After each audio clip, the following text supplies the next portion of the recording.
Tonight's topic is egregore.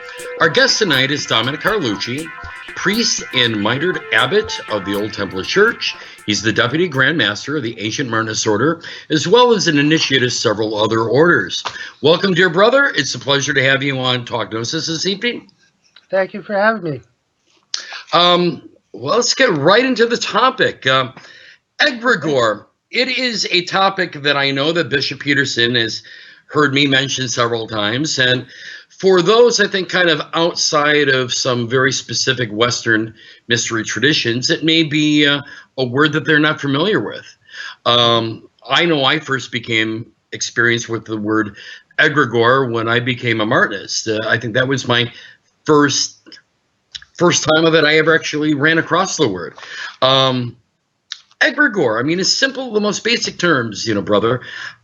How would you personally define egregore? I think the best way to put it, or the way I learned it, is that it's a group consciousness, sort of a melding of the minds of people in a group. However, it can also be a projection of an individual's mind of a thought form or an archetype, to create something. The word servitor has always been associated with it. And it's like you do a ritual or you create a thought form for your personal use, something you want to work with. And this, of course, by extension into the group consciousness, and it becomes bigger and more powerful. Okay. Yeah, for me, I would have to agree. I've always thought of egregore as sort of almost in Jungian terms, sort of that collective unconscious, but that it could be very specific to a particular group. Let's say your own particular Martinist lodge that you operate, but then it could be larger than that. Then it could be all of the Martinist orders, and then it could go beyond that, which is part of let's say, a greater Rosicrucian current. So, so the egregore for me can have several different, I guess, layers. Bishop Peterson, have you been exposed, to the concept of egregore much? A little bit, and it's interesting. Some of the traditions that I work with don't really use the term, but as soon as you guys started talking, it occurred to me that there's a group that I've been a part of for many years, and occasionally they will do retreats or weekends, and what I've noticed is when I'm not able to attend, I tend to have very instructive dreams during that period of time. And I'm beginning to think that even if I can't be with them, the work that we do together is something that creates something larger than all of us, and that I'm tapping into it even when I can't be physically present. So that's really quite remarkable. Sorry. When you started talking, what came to mind is the egregore communicating, and that will manifest in a dream state. Okay. The important thing to remember about egregores is they are non-corporeal. This is all on the mind, the spiritual, the non-physical level. So in a dream state, it's very easy to tap into that or have that tapped into you. Okay. Well, it's fascinating. Now, Bishop Ken, you were talking a little bit about how the egregore can develop on different layers and levels. You have the local group, and then you have a larger group, and then a Rosicrucian current. Right. Would you say that the ability to tap into those higher levels corresponds to one's own personal development? Well, I think it's a combination of things, and I would appreciate, also Dominick chiming in on this. But for me, it is both personal. It is also part of the group you're with. So, for an example, let's say you're working. Let's just use the church for an example, and you've got a very strong group of individuals that you're working with, and you're doing the Mass on a regular basis, and you're doing other rituals on a regular basis. This energy is being built up within the group. Now my particular group is part of a greater church, and we've got other groups in, let's say, in Pennsylvania and in Michigan and in Belgium and in South America, and they're all doing the same mass, the same liturgy, the same baptismal rites, the same, et cetera, et cetera, et cetera. You're going to find that this energy is building for the whole group as well as for these smaller particular kind of cells, if you will. And that those help to feed, you know, these particular cells. And I think that the more energy that is being poured into the egregore, it's one of the arguments that I've kind of used with my some of my pagan friends that sometimes always upsets them, is that to me, one of the most powerful reasons of those, I think, involved in kind of Christian mysticism, things like the Martinist current, Templarism, which has a very kind of strong Christian basis to it, is that we are part of an egregore that we can date back at least 2,000 years, that every day across the globe in this country, how many churches is liturgy being said? Is the mass being said? Is prayers being said? Now we take their pagan god who hasn't been worshipped in 2,000 years, that even if you've got a small group of people who's paying respect to Dionysus, to Isis, to whomever, that you cannot compare that energy to the type of energy that is being fed within the Christian current.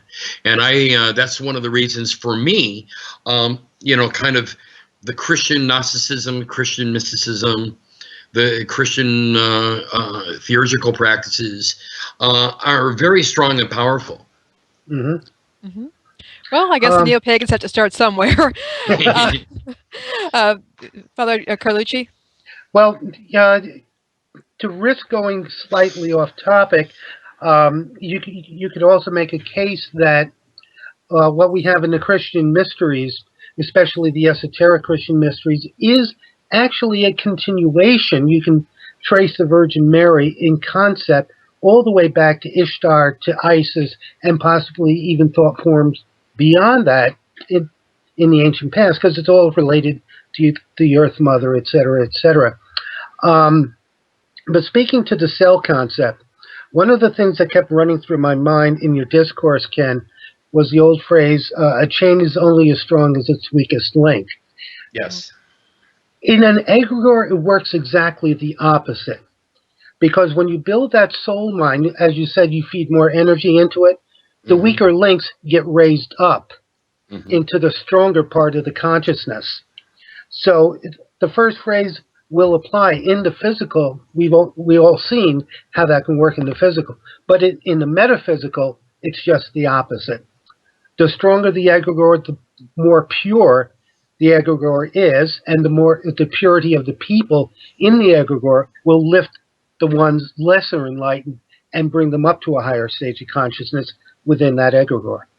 Father, is there such a thing as a negative egregore, an egregore that could be harmful? Very easily. It depends on the original intent with which the egregore is infused. And that can also change according to the level of the people who are brought in or who might want to infiltrate it. Perfect example. Back in the 70s, there was a famous Masonic lodge in Italy. It goes by the name of P2, which is two Italian words, both beginning with P. Now, that was a legitimate Masonic lodge. It was infiltrated by Michele Sindona and the mafia and was turned into a money laundering operation. A good egregore was turned into a negative one by the intent of the people within it.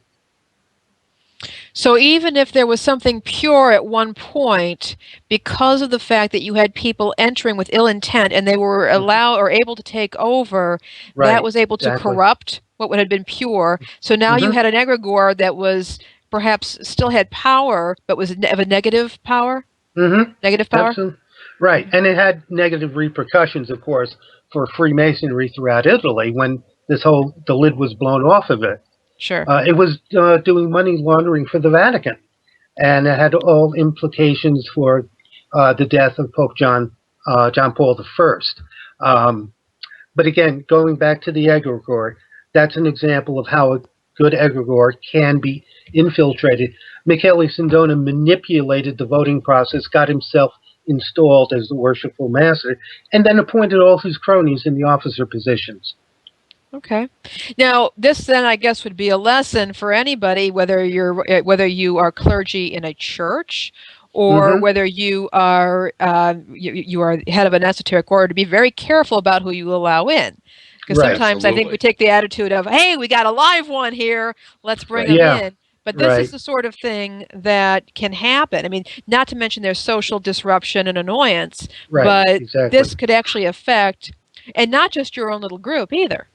Mm-hmm. Oh, no, not at all. I mean, I think it can affect the whole entire current. I mean, you've seen several examples within the esoteric movement of kind of huge schisms, huge changeovers. I mean, one of the, I think, the biggest examples is probably from the Golden Dawn, and sort of how some of the people who were like closest to Mathers, whether it was Yates or others, over time, the egregore started to change, and you basically got sort of the feelings against the leader. Let's overthrow him. Let's change, and things evolved.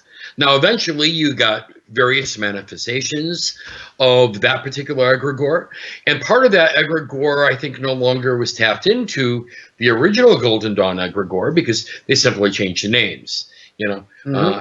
Alpha Omega, Stella Matain. I mean, various other new manifestations. I think you see the same thing within the Gnostic Church, for an example. Mhm. Even within the original French Gnostic Church, you know, it started off as Église Gnostique, and then it becomes something else. Under every patriarch, they seem to have changed the name. Under Constance Chevion, it was different than it was under Bracot. It was different than under Ambline. And all of those become a little bit different flavors. And Mhm. I think that in many ways, the egregore can very much be influenced and shaped by by the individual who's in charge. Okay. So Without a it's doubt. also not just pick your members, but pick your leaders well too. Well, Right. absolutely. And certainly in the initiatic orders, the protections that you are taught are twofold. First, as we mentioned in the introductory process, when you're screening a candidate, you do have to be very, very careful. The other thing is when you do ritual work, and this applies for church, especially in high mass, to do the protective ritual before you open what you're doing. You consecrate incense, candles, chanting, etc., all to make sure that the purity of the work is as good as it could possibly be. Sure.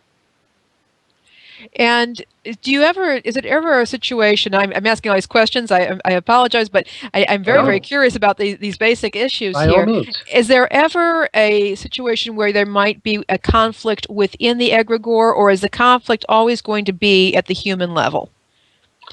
Um, I think it goes both ways. Okay. When you have a human conflict, you're going to find that reflected in the egregore. Hmm. And then you might call it a whiplash effect coming back, quote, down to the physical level as a result. So that's going to mean then that the people who are working at the physical level are going to have to work that much harder. Right. And the sad thing is, as Ken will bear out, over the years we've seen in different organizations, the phrase is 10% of the people do 90% of the work. Okay. An even smaller percentage of that 10 do the highest, purest work within an inner circle. Okay. And those are the really strong, grounded, esoteric people, and their work will spread out within the group. If nothing else, it'll form a bulwark against the negativity. Okay. At best, it will raise everything back up again. Okay. So it's we have a responsibility here, in other words. A big Without a one. doubt. Absolutely. Absolutely. One of the things that we haven't brought up, and I would like everybody's kind of feedback on this, is that one of the concepts of egregore has always sometimes been even tied into symbols. You know, whether it is a particular symbol of an order, whether taking the Templars for an example, as in the Templar cross, or even as in the image of Baphomet. Within one of the most famous German esoteric orders, that was more on the left-hand path, the the fraternity of Saturn, they actually had a manifestation known as the Gotos, and the Gotos was basically a head that a lot of the energy of the egregore was directed towards the Gotos. Symbols can play, I think, a very important, I guess, physical manifestations of the egregore, Dominic. What do you feel about people who are using symbols of a particular egregore, and even maybe names of the egregore? I mean, an example, an organization may be using the Templar cross, using the name Templar in their name, the so-and-so, modern Templar order, blah, blah, blah, blah. Do you think that by simply using the symbols, they are tying into the egregore? Or do you think that they are causing harm to the egregore? Or do you think that they can be physically removed by the egregore? Any or all of the above? Okay. Yes. Okay. When we talked earlier about levels of egregores getting larger and larger, even a group consciousness that we may call Martinism is subservient to an even larger egregore, because you have to remember, energy does not die. Physical bodies do pass on. The energy does not die. For instance, in the egregore of Martinism, you will still find the personality, let's say, we may call Robert Amblay, Gerard Caus, Louis-Claude de Saint-Martin, etc., etc. So it goes beyond time. Right. And, okay, so you're subservient to that. If you screw up using the symbols, whether accidentally or deliberately, that can cut your egregore off from the overarching egregore. Okay? And one of the most perfect, and I'll use that word sparingly, would be the Nazi movement.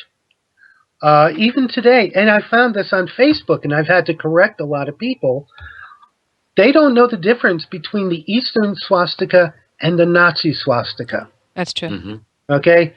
The Nazis deliberately reversed every symbol that they came across. There is even, I've seen photographs of Goebbels. He does the Nazi salute with the right hand, but something else with his left hand, which is an exact reverse of the placement of hands in the second-degree initiation of mainstream Freemasonry. It's deliberate because they were invoking negative forces, and they were very conscious about what they were doing. And even some of them at the Nuremberg trial said, yeah, this is what we did. And nobody believed them. Interesting. Well, this has been a really interesting discussion tonight. Yeah. I really appreciate. Yes. Yes. Unfortunately, we've run out of time, and we've got to start running into the news. Okay. I really appreciate you being on here, Dominic. Thank you, Father. We do have some exciting news coming up. I'll start off with, I want to call out to our viewers that the Gnostic NYC network is looking for volunteers to help produce both new audio and video content for the network. Please email Father Tony at info@gnosticnyc.com with your interest and your experience. Bishop Peterson, you want to tell us a little bit about your new blog? Yes, I do. I've just started a new blog called necessarystrivings.com, and it is a blog that focuses on Gnostic spirituality and ministry. And my first blog post is on the issue of receiving financial compensation for religious work, whether it's clergy, being a clergy in a church, or some kind of other, whether you're reading tarot cards, writing books, doing workshops. What are the real risks of making money from your religion? So it's just going to be part of a series on finances, and then I'll be dealing with other topics as well. But I welcome Talk Gnosis viewers to my blog. I'm really looking forward to checking it out. Okay. And it looks like we talked about this a little bit before the show. I just find this fascinating. It's awesome. It's exploring the Gnostic scriptures at a senior living facility in Westchester, Pennsylvania. I seen this and it was like mind blown. What an awesome thing. It's Sundays, this 3/2 through 3/23. And this looks like a very long web address. HTTP. And yes, I think I'm just going to have Father Tony post it in the show notes. But make sure you check out the link for this. Wow. Fantastic. Exploring the Gnostic scriptures at the senior living facility in Westchester, PA. Again, Father Dominick, I've known you for many years. Thank you so much for your time. Thank you. It's always a pleasure talking with you. Where can people find you on the internet? Well, my first suggestion would be www.ancient Martinist Order, one word, .org. Awesome. Okay, I also have a LinkedIn address, and I'm also on writing.com. Both of these, the exact links for both of them can be found on my personal Facebook page.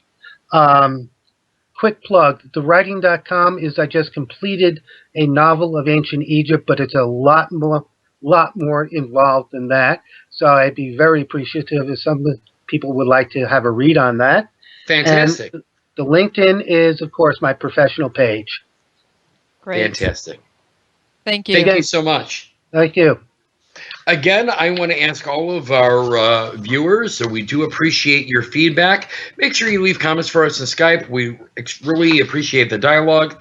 And on YouTube, make sure that if you do have any comments, that you can always email us at talkgnosis@gnosticnyc.com. You can also reach us on Facebook. All right. And as always, this has been a production of the Gnostic NYC Network. If you enjoyed this show, please do share it with your friends, click the like button, and subscribe to our channel. Opinions expressed on this program do not necessarily represent the views of Gnostic NYC or any other organization. No animals were harmed during the production of this show. And for more Talk Gnosis, tune in every Wednesday for a new episode. Thank you so much. Good night, everyone. Good night. Thank you.